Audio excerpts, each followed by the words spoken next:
Thank you so much for joining us today on Betty Talk. You know, this show is designed to talk about subjects that you care about, but we do it from a biblical point of view. Right now, we're in beautiful St. Mary's County, Maryland, and the weather is nice. I don't know if you could tell that today. But not long ago, we went through an incredible storm. I mean, a storm that knocked the power out for days. People were stranded in their homes. This is one thing that I've discovered, that every person goes through a storm. And what storms tend to do is they make us feel like we have lost our well-being. I mean, they tend to derail us totally. If you're going through a storm today, you have tuned into the best show ever, because this show is going to give you tips on how to navigate through your storm. So you don't want to miss today's show. It is going to be fantastic. Her family found her passed out in the hallway from a mysterious illness. When we come back, we'll be talking with Glory Van Brunt about her personal storm.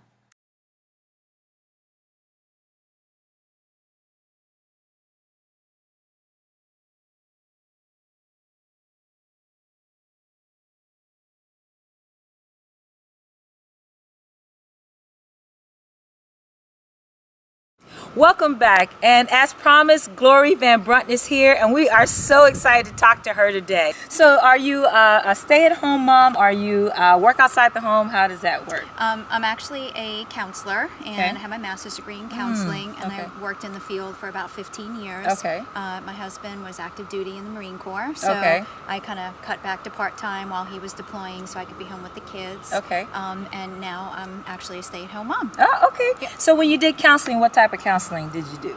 I kind of specialized in working with teens and at-risk teens, domestic violence, sexual abuse, that type of thing. Okay. Now, I know you're a Christ follower, so how did you come to know the Lord?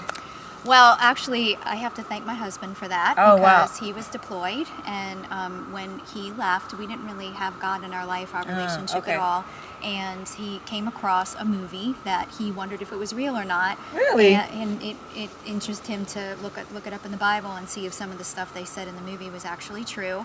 So this is all while he was deployed. Wow. So he was emailing me and told me, you know, do we have a Bible in the house? I want you to check this out. And I thought, all right. So I looked it up, and he said, I think this might be real. Wow. So through text and email, we kind of started exploring stuff together, and he asked me to look for a church back here. So I started exploring, and when he came back from being deployed, we found our church home and just kind of followed through, and just the light bulb kind of went on, and we became Christ followers. Wow, that is so interesting, because how many people do you know that really, you know, most people go to church and they, you know, the preacher says come forward, and they come forward and they sign a card or something like that, but he saw a movie. That's right. That's right. And then he started telling you about it. That's and you guys found a church and you came to know the Lord. So so you have a master's degree in counseling. So why counseling? I mean, why not be a nurse or you know, a fireman or something like that? I think I followed, my mom is a social worker, a clinical social worker, so I was kind of raised in that environment, and she was real big about community service, so she had us volunteering with United Cerebral Palsy when I was a teenager, so I was fascinated by how different people were, and it just was kind of a natural progression into the field. Okay, wow. Now, so you probably have helped a lot of people kind of get through their own personal storms, and seen them come out on the other side. Right. And it's so interesting to me to think that, you know, you live a life where you help people get through their storms, but sometimes you go through a storm yourself. Yeah. And so I know for you, you've gone through a storm. So tell us a little bit about what happened to you in your storm. Well, I guess my storm kind of started a couple years ago, and it was kind of a storm in disguise, because I was working full-time, and my son was 8, and he wound up being diagnosed with Tourette syndrome, and we weren't really sure what that was all about or how it was going to work. So, can you explain a little bit about what Tourette's is? Tourette's is a neurological disorder where the kids kind of make verbal and motor tics is what they call them, where he might make sounds or he might jerk his body around a little bit. It's not something they can control. It's not like it's a mental disability or it affects his learning. It's just a physical and a verbal type of misfire, so to speak. So we weren't really sure how that was going to impact him. So my husband and I kind of decided that I was going to leave my career and become a stay-at-home mom, so I can kind of be a support for the family and for him while we kind of took this next journey. So probably about 3 months after I left my job, I wound up getting pretty sick. So, and nobody really knew what was wrong, but I had lost about 30 pounds. My hair started to fall out. Terrible fatigue, just stuff that I couldn't imagine what was going on with my body. So when you started getting sick, did it come on you like slow, or did you just wake up one day and like, I don't feel well and I really don't feel well? That's kind of... I mean, I kind of thought maybe I had a cold or something was going on, but really I went to bed one evening because I didn't feel well, and I woke up in the middle of the night, and I wound up, my family found me in the hallway. It kind of started, it was very sudden, very traumatic, very unexpected, and you know, here I am thinking I'm going to stay home and take care of the family, and my family had to kind of surround me at that point to figure it out. So it's been quite a journey, because there still aren't a whole lot of answers as to why this happened or what's going on. So I have periods where I feel really, really good, and then I get really, really sick. So when you're going through one of the rough patches, how do you usually feel? I mean, you know, I know that as Christ followers, you know, God has promised us peace and that, but I know, I mean, if we're honest, you know, when you're going through those down times, you're like, okay, God, where are you? What is going on here? So how do you usually feel when you go through those? Well, I have to be honest. My first instinct was to freak out, panic, you know, start researching, figure out what I could do to fix this problem. My first instinct was not to drop to my knees and ask God to rescue me. And that may have been part of why I feel like maybe I prolonged in this so long, because I was relying on me and my strength and doctor's answers and all that, rather than turning it over. But after a little while, and you know, by the grace of God, I reached out to other Christian friends that I trusted, that I wanted to share my weakness, my fear, everything that was happening, and they kind of said, you know, where's God in all this for you? I was like, oh yeah. So it was a big moment for me, because I was probably 4 years into my faith and thought, I got this. God and I are cruising. I'm working, take care of the family, and when things really got, the heat was turned on. He wasn't the first place I looked. So that was a bit of a surprise for me. But through this journey over I guess the last 6 months have been the most difficult for me.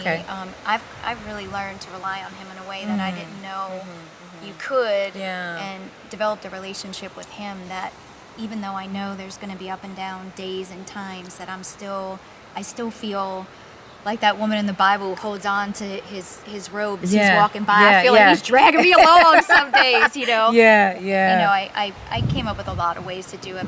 I think I started to feel like I was incapacitated. I can't do anything. I'm so sick. I can't help. I can't do anything. And it became a part of inaction, where not that I necessarily gave up, but I didn't have hope.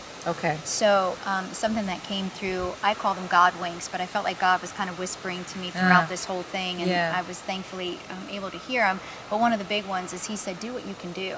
You can do something. And it kind of put me in a place of vulnerability, only because I love Facebook and I love being on Facebook, but reading Facebook made me depressed, because I'm thinking, look at all these people having a good time and I'm sick, and you know, I was like, that, you know, that's not fun at all. But I think that the neat thing that I had gotten out of it was I was able to share on it how I was feeling, you know, scared, maybe a little hopeless, but then the promises that I was feeling through God. The writing about my note cards, I remember taking pictures of some of them and posting them on Facebook and saying, today's a bad day, but I won't forget. And I would post it.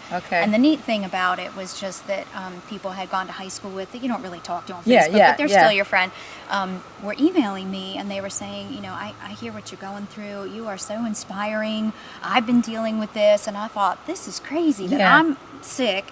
feeling like I can't do anything or help anybody, and people are responding, and what my words of misery were bringing them comfort. And I thought, well, this is kind of good. And the big message I got from that is you can always do something. And that's what I said. I may not have been able to, go to my daughter's, sports event thing that she had going on, or take my son to wrestling practice, but I could still reach out to a friend who I knew was sick as well. I could text, I could still connect in some way. And I felt really strongly that God said, you may be down, but you're not out. Wow. So stop acting like it. Wow, that is big. So you may be down, but you're not out. That is huge.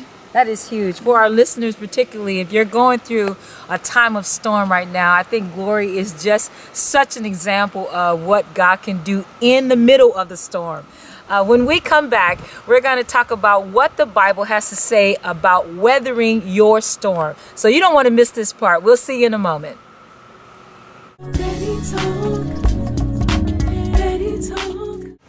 Welcome back.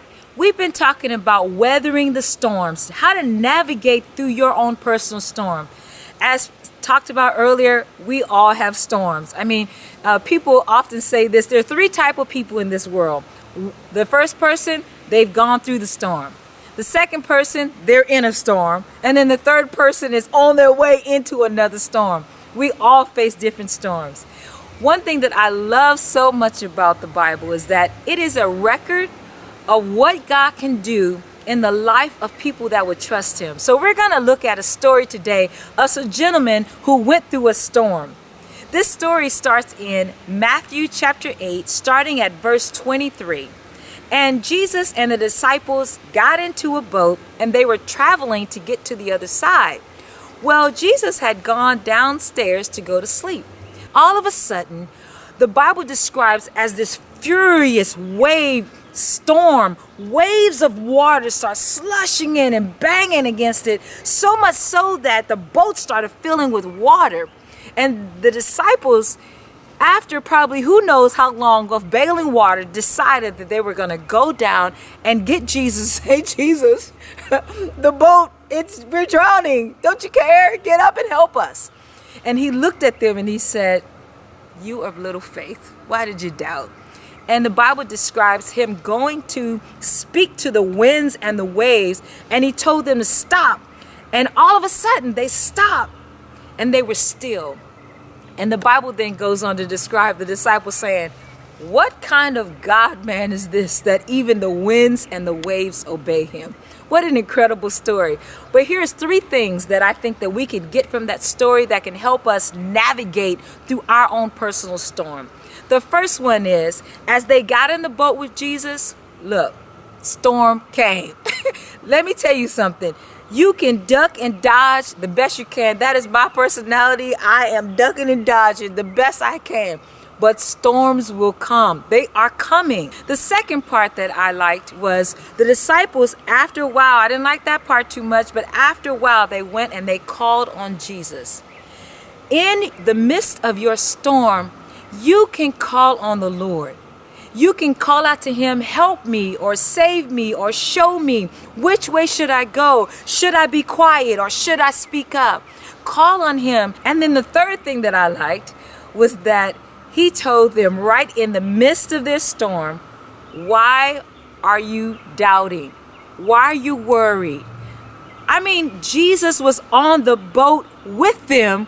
Why were they worrying? They had God on the boat with them. Why were they worried? Now, if I could say it like this is how I would say it to myself. Why are you tripping, Betty? He's with you. Three things that we can learn from that passage. Storms are coming. Call on Jesus.